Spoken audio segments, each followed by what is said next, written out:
आज हम लोग इस वीडियो में वाक्य में कर्म की पहचान कैसे करें इस विषय पर चर्चा करने वाले हैं।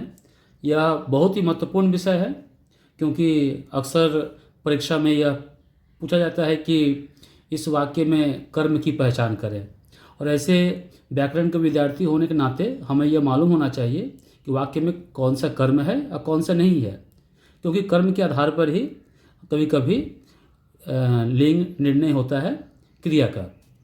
तो आइए देखते हैं कि कैसे पहचान करते हैं। तो सबसे पहले वाक्य क्या होता है आप लोगों को मालूम है कि शब्दों या पदों के सार्थक समूह को वाक्य कहते हैं, तो इसको अधिक बताने की ज़रूरत नहीं है, इतना ही काफ़ी है। लेकिन कर्म की पहचान के लिए सबसे पहले कर्म क्या होता है उसको जानना भी ज़रूरी होता है। इसलिए मैंने यहाँ इसे बताने की कोशिश की है कि पहले कि जब वाक्य में कोई क्रिया होती है उसका फल पड़ता है, उसका फल जो है, परिणाम जो है किसी न किसी पर पड़ता है, चाहे वो कर्ता पर हो चाहे किसी अन्य पर हो। तो वाक्य में क्रिया का फल कर्ता को छोड़कर, यानी कर्ता को छोड़कर जिस पर पड़ता है उसे जो है कर्म कहते हैं। ये ध्यान रखिएगा।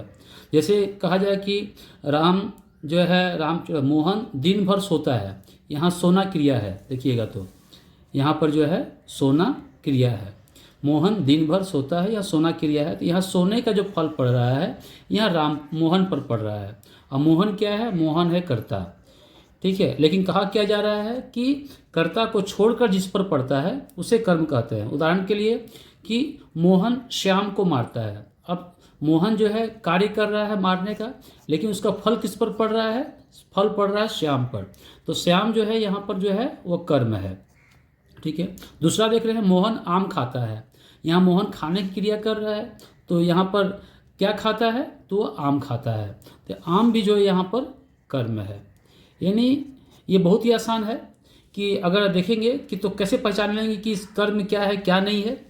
तो पहचानने का जो है बहुत ही सरल तरीका है, इसलिए मैंने यहाँ पर लिख दिया है कि यदि कर्म को अगर पहचानना है, ठीक, कर्म को पहचानना है तो उसकी पहचान के लिए वाक्य को जो है प्रश्नवाचक वाक्य बदलते हैं, क्या, किसको और किसे से प्रश्न करके। जैसे उदाहरण के लिए अगर देखेंगे कि मोहन श्याम को मारता है, तो प्रश्न आएगा मोहन किसको मारता है या किसे मारता है। तो उत्तर जो आएगा तो क्या होगा, श्याम को, ठीक है। तो जैसे ही श्याम को उत्तर आएगा मतलब जो है वो चला आएगा आपका कर्म में, चला आएगा श्याम।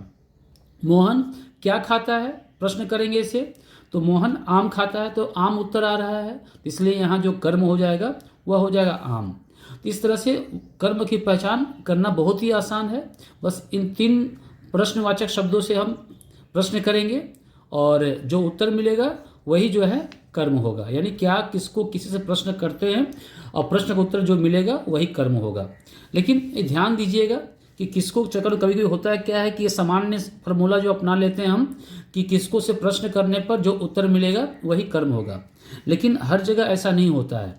इसलिए मैंने जैसे उदाहरण के लिए कि मैंने भिखारी को पैसे दिए। अब देखिए भिखारी के बाद अगर प्रश्न करेंगे तो मैंने किसको पैसे दिए, तो भिखारी को, तो सामान्यतः लोग इसे कर्म मान लेंगे, कर्म मान लेंगे, लेकिन जो है क्या है, ये गलत है।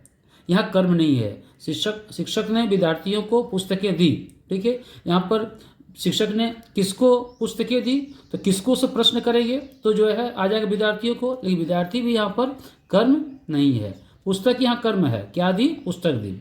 लेकिन अब प्रश्न उठता है कि को क्यों नहीं है, क्योंकि याद रखिएगा कि को के साथ जब देना क्रिया होता है, को के साथ जब देना क्रिया होता है तो वह जो है आता है संप्रदान कारक के साथ। ध्यान रखिएगा, संप्रदान कारक के साथ, ये कर्म कारक साथ नहीं आता है। देना को छोड़कर, देना क्रिया को छोड़कर याद रखिएगा जो भी आए, इसमें मैंने लिख दिया को के साथ देना क्रिया आने पर जो है वह कर्म नहीं होता है, अब बाकी सबके साथ वह कर्म होता है।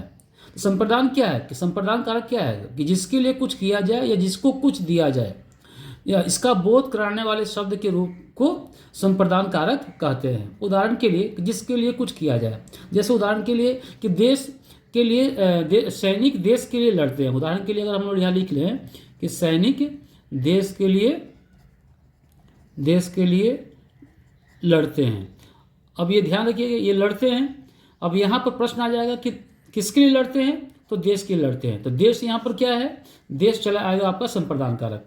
दूसरा जो विषय मैंने दिया यहाँ पर कि भिखारी को पैसे दिए या शिक्षक ने विद्यार्थियों को पुस्तकें दी, यहाँ भी को आ रहा है, तो ये को जो है आपका चला आता है संप्रदान कारक का चिन्ह है। को और के लिए, को और के लिए जो है वो संप्रदान कारक का चिन्ह है। इस पर ध्यान रखिएगा इसको, और इसके आधार पर हम आराम से कर्म की पहचान कर लेंगे। बस ध्यान इतना रखना है कि जब आपका को से प्रश्न हो, किसको से प्रश्न हो, तो किसको से प्रश्न करते समय हमको ध्यान रखना है कि वह किसको के साथ जो क्रिया है वह देना क्रिया है या अन्य क्रिया है। अगर देना क्रिया है तो वहाँ कर्म नहीं होगा, और देना क्रिया को छोड़कर अगर कुछ है तो वहाँ कर्म होगा।